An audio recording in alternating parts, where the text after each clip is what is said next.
Titanic arrived as a cinematic phenomenon that instantly embedded itself into global culture. From the moment it premiered, the film was inseparable from the faces that carried its emotional weight on screen. Audiences remember the authority and quiet dignity brought by Bernard Hill, the warmth and humanity embodied by Bill Paxton, and the unforgettable presence of Gloria Stewart, whose performance bridged youth, memory, and loss. Their roles were not merely supporting pieces of a grand spectacle. They were essential threads that gave the story its realism and emotional depth. As Titanic shattered box office records and became one of the most celebrated films in history, these actors found their performances frozen in time. Bernard Hill's commanding portrayal became synonymous with leadership under pressure. Bill Paxton's curious and determined explorer guided modern audiences into the wreck itself. Gloria Stewart's portrayal of Rose in her later years transformed the film into a meditation on memory and survival.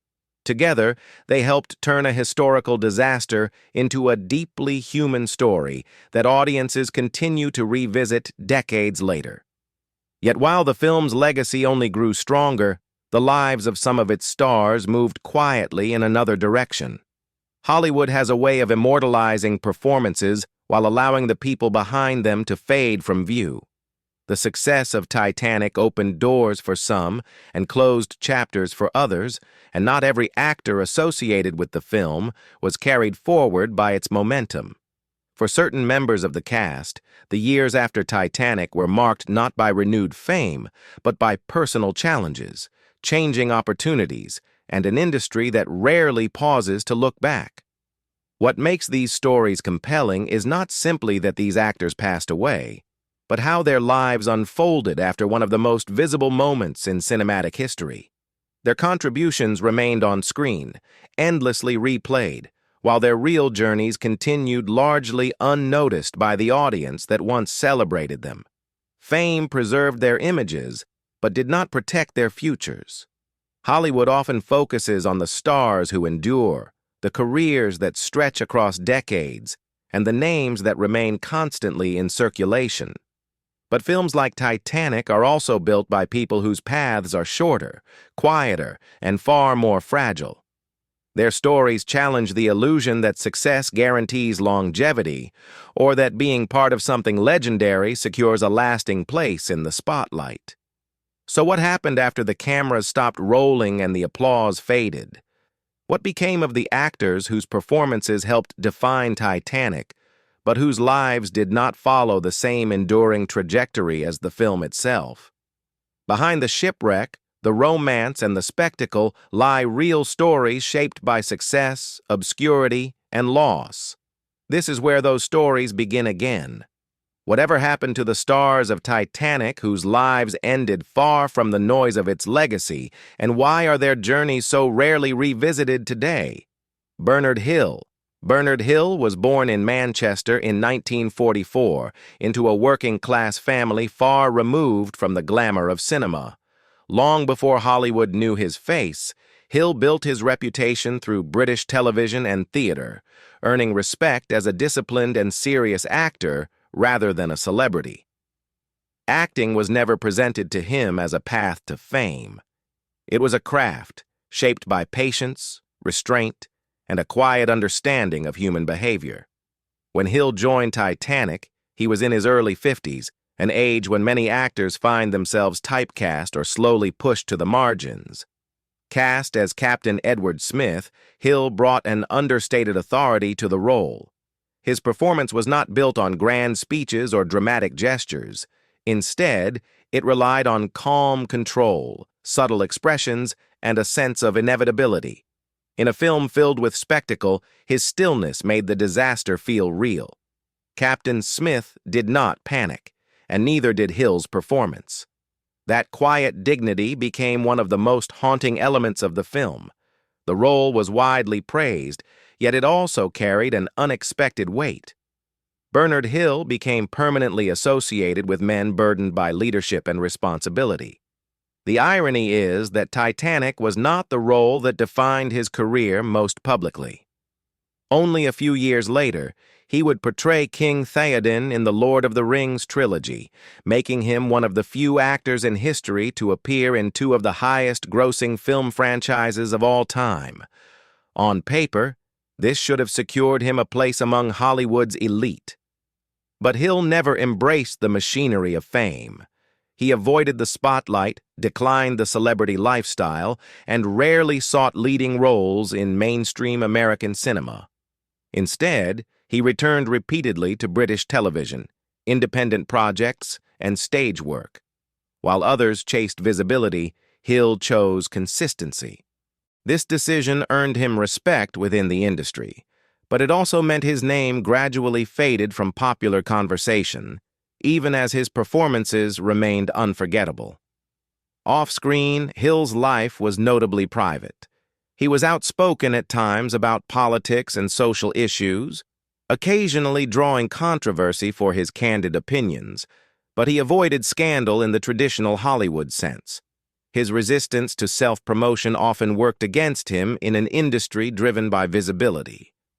As the years passed, his presence became familiar but distant, recognized more by performance than by persona. Bernard Hill continued acting steadily into his later years, though without the renewed spotlight many expected after Titanic. There were no dramatic career collapses, no tabloid headlines, and no public redemption arcs.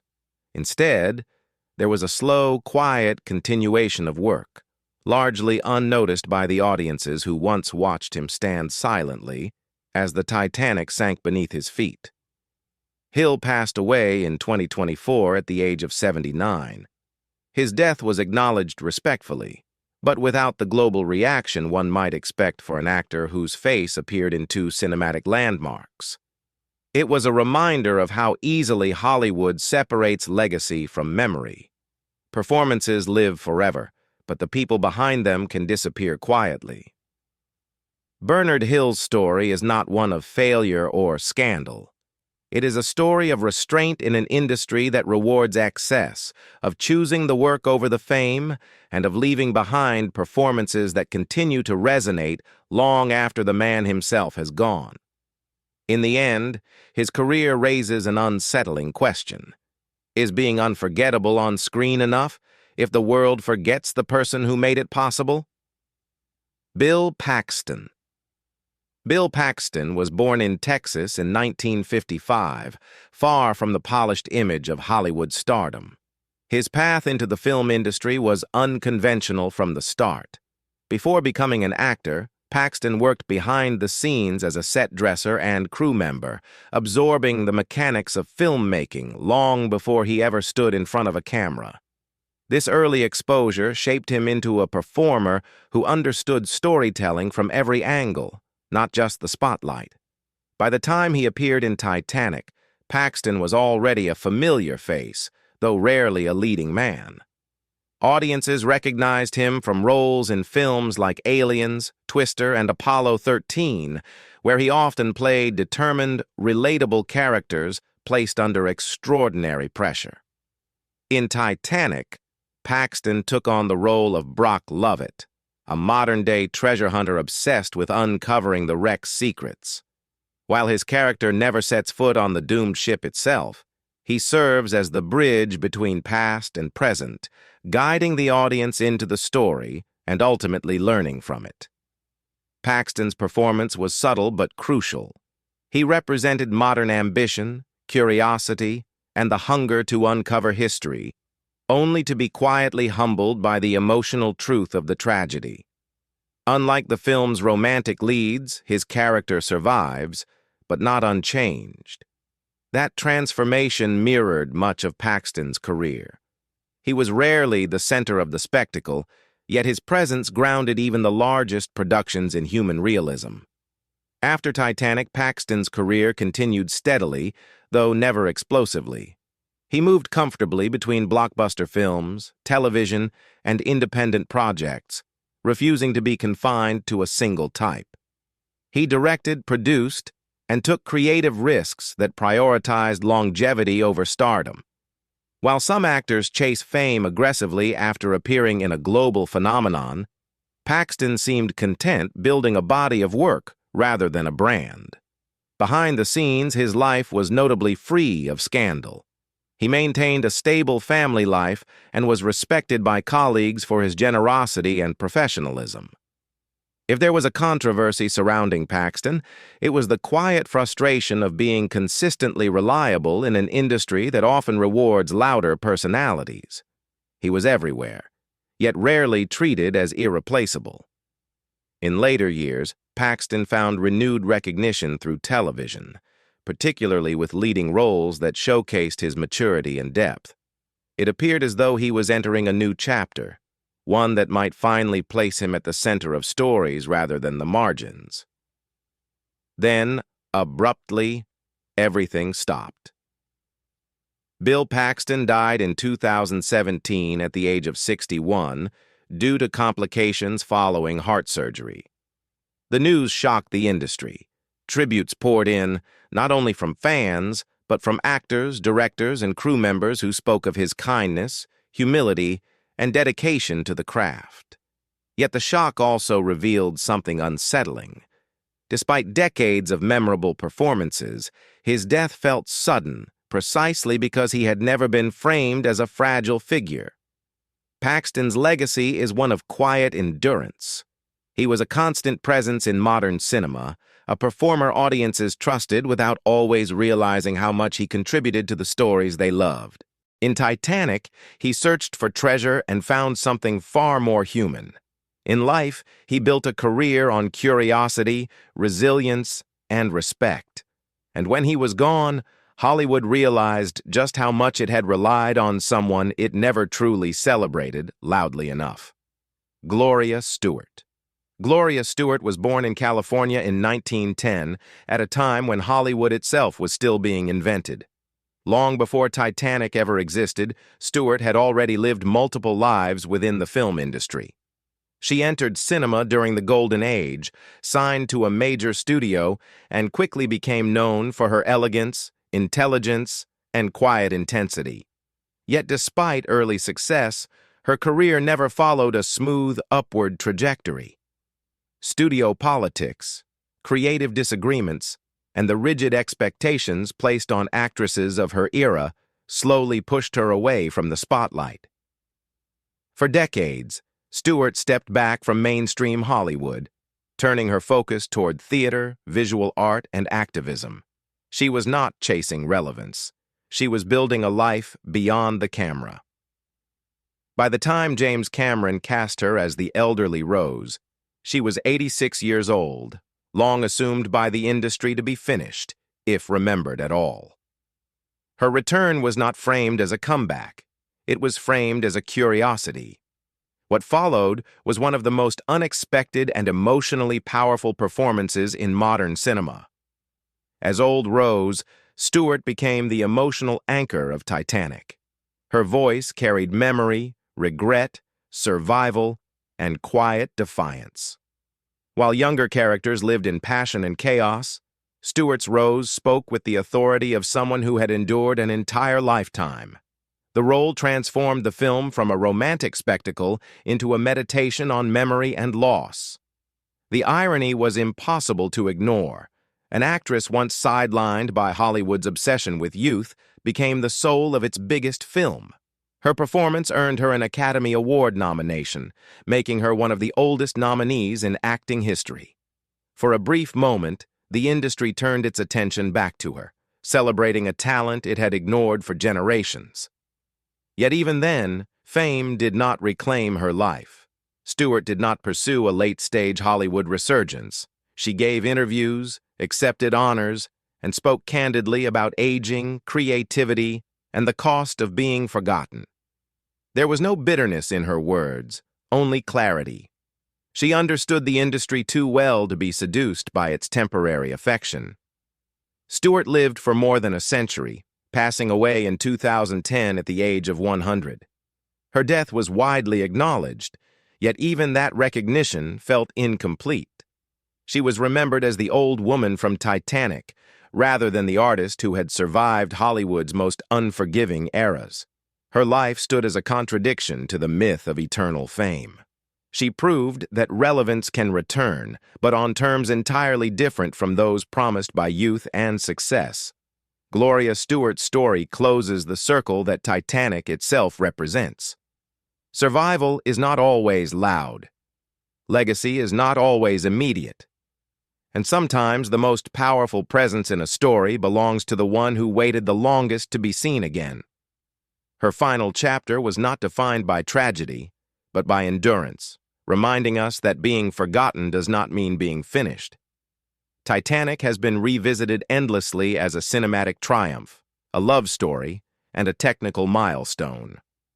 But beneath its scale and spectacle lies a quieter truth. Films do not age the way people do. They remain frozen, while the lives behind them continue, change, and eventually end. Looking back at the actors whose journeys ended after Titanic, the contrast between immortality on screen and fragility off-screen becomes impossible to ignore. Bernard Hill, Bill Paxton, and Gloria Stewart shared the same film, yet their paths diverged in ways no script could predict. Hill chose discipline over celebrity, leaving behind performances that spoke louder than his public presence.